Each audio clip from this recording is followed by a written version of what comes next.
Welcome to Kenton Teaches. Enjoy the video.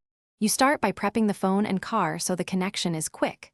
Plug a data-rated USB cable into the Tucson's phone USB port, then unlock your phone and allow USB data access. Once done, Android Auto should prompt on your phone. Accept permissions for contacts and location so voice, maps, and media work. Make sure Bluetooth is on in case the system uses it for initial handshakes. You're now ready for pairing, and the system to load Android Auto on the head unit.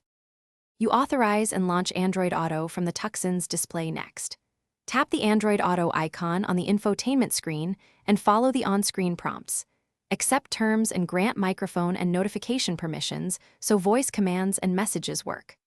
Once connected, go into Android Auto settings on your phone to set default navigation, calling, and media apps that ensures maps and music open automatically.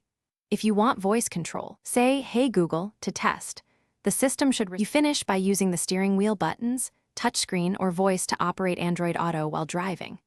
Make sure you use short voice prompts like "Navigate to home" or "Call Maria" so the system responds quickly. Tactile controls on the wheel let you keep eyes on the road.